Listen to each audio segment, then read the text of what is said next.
Hello health champions, today we're going to talk about the number one most dangerous meat there is, and most people have an extremely simplified and incorrect opinion, so by reputation people believe that red meat is bad. We have all heard that eat less red meat, but we believe that white meat or chicken is okay. That's good, that these are the basic divisions. If you're going to eat meat, then here's the bad one, here's the good one. And then in some advertising campaigns they try to include the other white meat, which would be pork, which of course actually is still red meat. It just turns a little paler when you cook it, so most people don't really know what to believe about the other white meat. And then of course the other animal flesh is fish, and here we get as many check.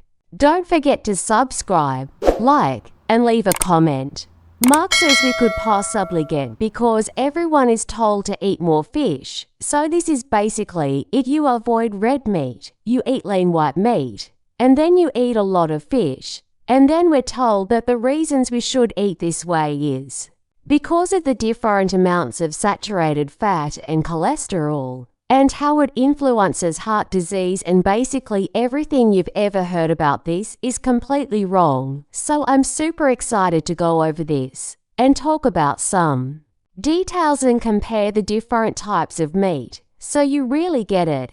And we're going to go nice and slow and keep it simple. So first of all, as a reality check here on the different meats, we'll just look very roughly at the total amount of fat, and it can vary tremendously with a cut. You could get a fillet or a lean piece of beef that could be around 5 or 6%, or you could get super fatty cuts that are 25-30%. But by the time you cook those really fatty cuts, you are not going to have all that fat left. So if you fry ground beef in a pan, for example, if you cook it, you're really not going to get more than 15% left in the pan. The rest of it is just going to be liquid, and pork is going to be a little bit leaner. There's going to be a wide range, but on average, it's a little above 10%. And with chicken, there's also going to be a wide range depending on if you get the skinless breast, or if you get the thighs with the skin and the wings with the skin, and so forth. But if you buy the whole chicken and cook it and eat it, you're going to end up just under 10%. And with fish, it's going to be a huge difference depending on what species, what type of fish. But the one they typically recommend because of the healthy fats and the low mercury is going to be salmon, comes in around 13%. So that's the one we're going to use for comparison. So when it comes to total amount of fat, there are some differences, but mostly it's going to depend on which cut you get rather than what type of meat you get. But now let's talk about the different types of fat in there. So monounsaturated fatty acids. This is what we get in olive oil and avocado. It's a monounsaturated. It's unsaturated in one place, so it's liquid at room temperature, but it goes solid in the fridge. And usually we hear that meat only has saturated fat, but it turns out there's actually more monounsaturated, the healthy fats that we're trying to eat more from avocado and olive oil. There's actually 45% of the fat in beef is monounsaturated, and for pork, it's about the same. For chicken, it's a little bit less, around 35, and for fish, it's a little bit higher, again 40%. So this healthy oil that most people think about as a plant oil, as a very healthy plant oil, we have anywhere from 35 to 45% in animal products. And the next one is the one we think about with meat, is saturated fatty acids, which again are not bad if they come from an animal that lived a healthy life. A cow will put on a certain amount. It's about 45% monounsaturated and 40% saturated, which is very, very close to how humans store fat also. And all of these are animals, so they're going to have similar amounts. With pork, we're going to get about 35% saturated. With chicken, we're going to get about 30%. And with salmon, we're going to get about 20%. So all of these have significant amounts of saturated fats. Well, what about cholesterol? That's the next thing that they blame heart disease on. So here we're going to look at how much cholesterol in milligram. So realize that here we're talking about per 100 grams of fat in the food, we have like 45 grams. Over here we're talking about milligrams when it comes to cholesterol. And in beef, we're going to get about 80 milligrams of cholesterol per 100 gram of meat. And for pork, we're going to get the same. For chicken, we're going to get about the same, and for salmon we're going to get a little bit less, but it's still in the same ballpark, as you can tell. So when people tell you that cholesterol is so horrible, that first of all, it's not true, but secondly, you get it about the same.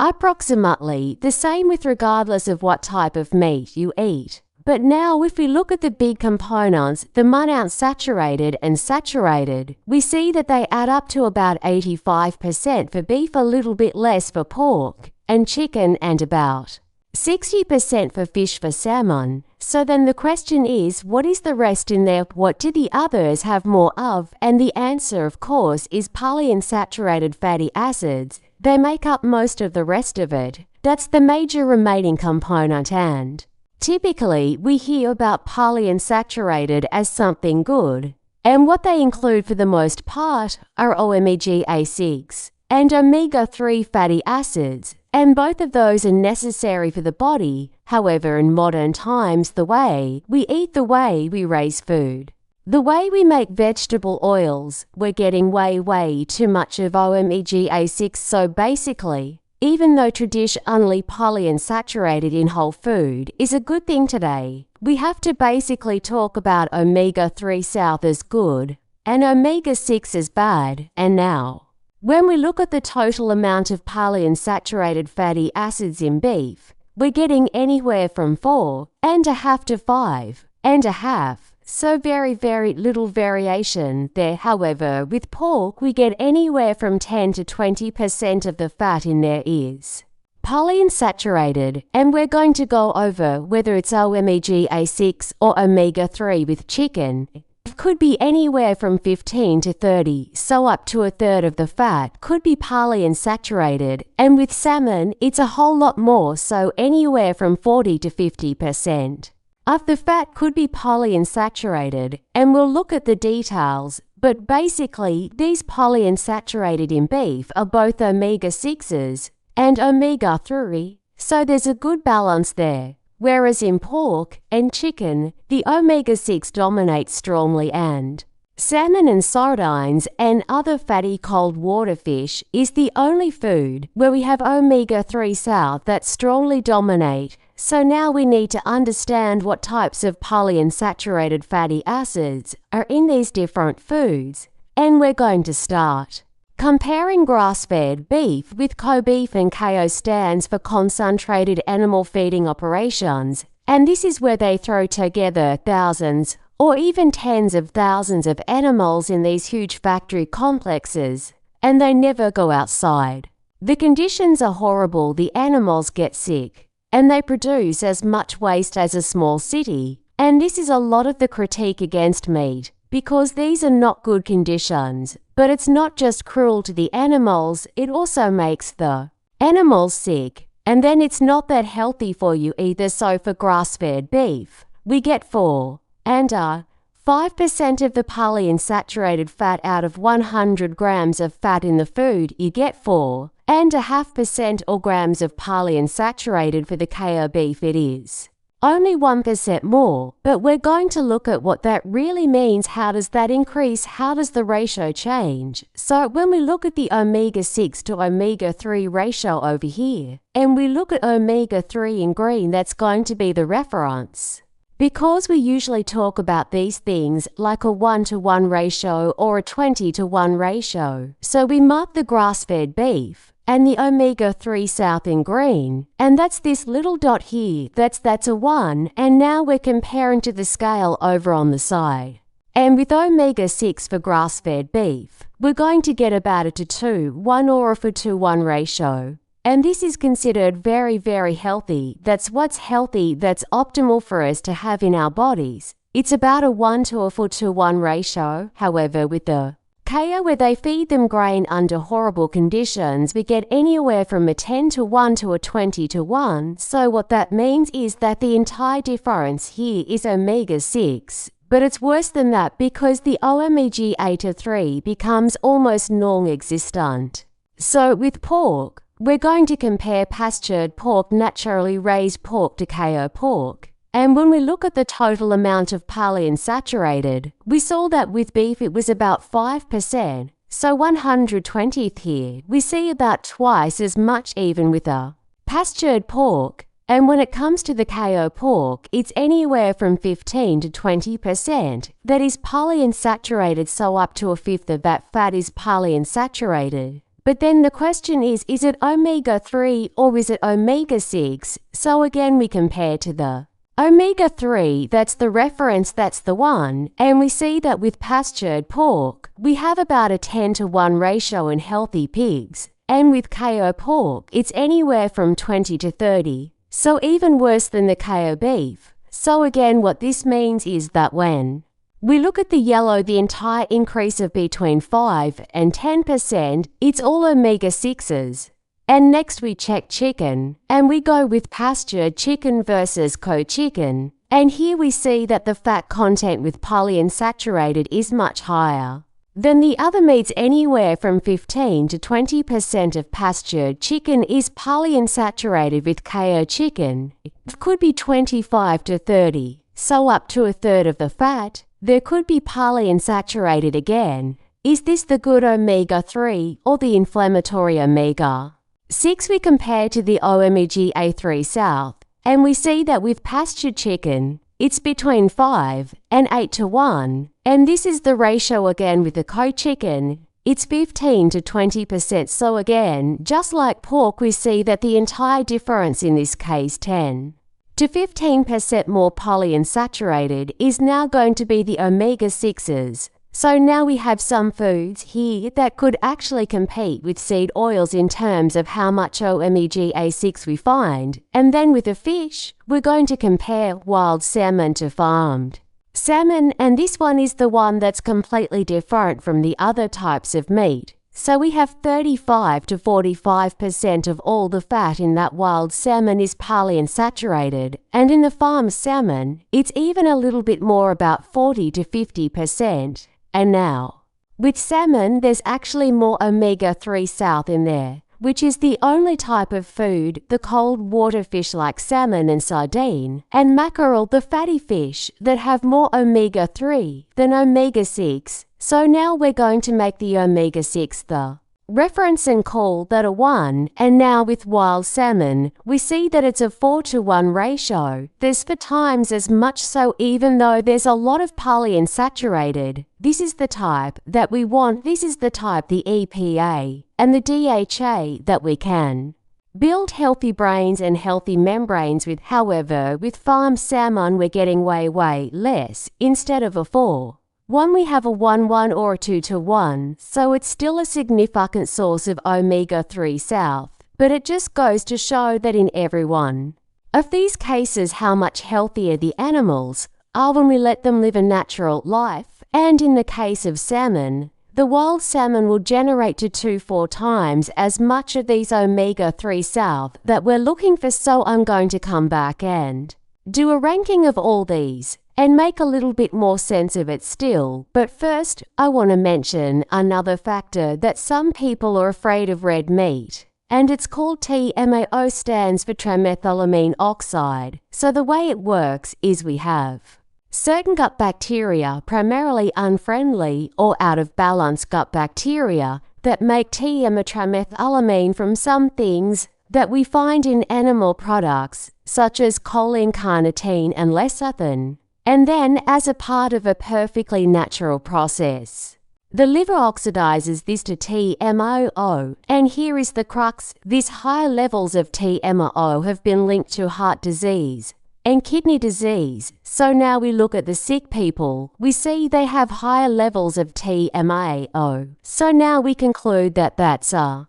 bad thing, and these components that results in TMAO are found in red meat, eggs, fish, and dairy, so now we're told to avoid all those foods, but that's a huge oversimplification. You have to look at it in context. So basically, this TMAO is correlated with disease in people who have insulin resistance, who have metabolic problems, and who have dysbiosis or have a gut bacterial imbalance. And because it's a correlation, there's no causation. We don't know if this causes anything. We don't know if TMO causes it, or if we just happen to find higher levels in people with metabolic problems because maybe they make more, or maybe they don't break it down as well. And on the contrary, on the flip side of this, we find that red meat does not raise TMAO significantly in healthy people. If you have a good metabolic health and a good gut flora, then this does not cause a problem. So it's not something that we want to completely ignore, but it's also not something that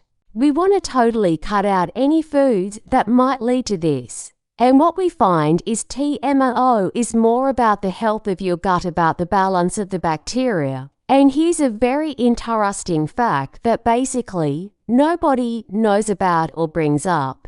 And that's the fact that fish, which we all agree is super healthy and is actually beneficial for heart health and reduces inflammation, fish can have 10 to 50 times as much of this TMAO as what results from eating other animal products. So let's go back and look at all the different types of meat and fish that we talked about before, and I'm going to rank grass-fed beef and wild salmon. I'm going to make them tied for number 1, and I'm going to put grass-fed beef really high because it's clean. If we get the organic, pastured, naturally raised, then that's a very clean food. It also has something called conjugated linoleic acid, which is an anti-inflammatory compound. It's a type of fatty acid that's very, very beneficial. It's even sold as a supplement separately. And the fact that we're getting in beef the polyunsaturated, that's a problem in a lot of foods. Here we get a healthy ratio between omega-3 and omega-6, so it is neutral to inflammation. While salmon is ranked high because it is the best source of the healthy polyunsaturated fatty acids, the EPA and the DHA. However, you don't necessarily want to eat it every day. The wild salmon is one of the fish that have the least mercury, but even so, you probably don't want to have a diet exclusively made up of salmon. You can eat it a few times a week, but there's still a concern with toxins because we do have to take them out of the ocean, which is not clean anymore. And then tied for third place, I'm going to put pastured chicken and pastured pork. And with pastured chicken, if it's raised properly, if they walk outside and they eat bugs and grass, then that's also going to be a clean food. However, compared to the beef and the salmon, the fat ratio is not as beneficial. It's not horrendous, but it does have more than 15% or 15 or more percent of polyunsaturated fatty acids, most of which is omega-6s, and pastured pork has a little bit better ratio of the polyunsaturated fatty acids, about 10%. But it is more uncertain how that pork was raised. It wasn't really clean. And then there's also a lot of cultures that have question marks, that have spiritual beliefs or religious beliefs that prevent them from eating any pork. So there's many different reasons why people might question pork. I still think it's a good food if you get a good source. But like I said, it is more difficult to know where it came from. And then in order number 5, we have farm salmon. Number 6, we have KO beef. Number 7, KO pork. And number 8, KO chicken. And all of these foods have a lot in common. So we're going to group some of these comments are in the farm salmon. We have the dyes. They feed them artificial diet, so because their unnatural environment, they don't turn red. So they feed them the red or the pink dye. Also, it's the conditions that they're raised in, and this goes for every form of mass produced any form of farm salmon or any KO animal. The conditions are horrendous. And we have antibiotics. We have much worse omega-6 to omega to 3 ratios. And the reason that farm salmon is up at the top here is that it's still very beneficial in terms of omega-6 to omega-3 compared to the others, there's also a high probability that you're going to get some hormones, you're going to expose these animals to cruelty, and the impact on the environment is horrendous. A lot of people who criticize beef are right in that KO beef is not good for the environment, but then they don't make a distinction to grass-fed beef, which is actually good for the environment because they live in balance with their environment. So we basically have two big divisions here. We have the naturally raised, which I put in green here because these are all relatively healthy, and you could eat a good variety of these as a foundation. And if you can get a hold of these foods and you cook them at home, then that's what you want to go for. But then the question is, what are they going to use for processed meats? And what are you going to find in restaurants? And with very, very few exceptions in restaurants, they're going to use these mass-reduced animals, and in most processed meat, they're also going to use that. So there are exceptions, and I would suggest that when you can, if you can afford it, if it's available, then do what you can to find restaurants that have grass-fed meat, that have wild-caught fish. And if you're going to do processed meat, then you go for the same thing, the grass-fed, the natural, the fewer additives, etc. And I almost have to laugh when I look at this list and you think about what we started with, that the perception is that red meat is bad and chicken is good. And here we have, in my opinion, based on what I have just gone through, it's the exact opposite. And by some strange miracle, and through billions of dollars of advertising, there are fast food restaurants. And you know which ones I'm talking about, where cows make fun of chickens, where they have basically turned the KO chicken into a health food. And I can't tell you enough reasons besides these to avoid that where it is. I mean, eat it once in a blue moon if there's absolutely nothing else. But it's not a health food, and it's not something that you want to eat on a regular basis. So here we have the good and the bad, but we were also supposed to talk about the worst. And I think you're starting to see now that it's not about the type of meat, but it's more about what have we done to it. So basically, where does it come from? What did it eat? How did it live? How did we raise it? And then after that, what have we done to it since then? After it was raised, what are we doing to it now? Are we adding a bunch of stuff like artificial flavors, artificial colors? We add sugar, high fructose corn syrup, we add preservatives and additives with all these different acronyms and abbreviations.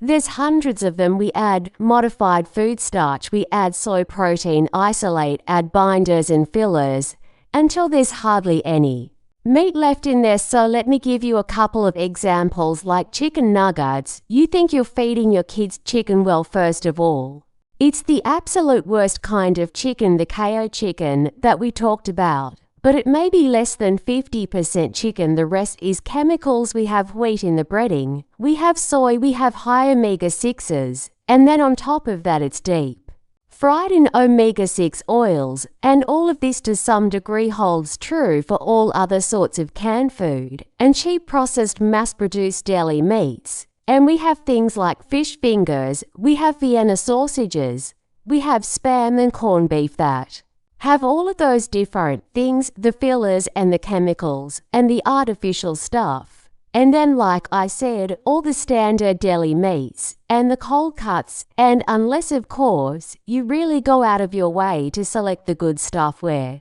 they use grass-fed, they use naturally raised, and they add natural things to it. They don't have all of the artificial. So if they add nitrites or nitrates, they use it from celery powder, which makes all the difference. And even better if you can get this stuff organic. So as you can see, the worst meat is not red meat. It is the KO meat that they have turned into a chemistry experiment. If you enjoyed this video, you're going to love that one. And if you truly want to master health by understanding how the body really works, make sure you subscribe, hit that bell, and turn on all the notifications so you never miss a life-saving video. Don't forget to subscribe, like, and leave a comment.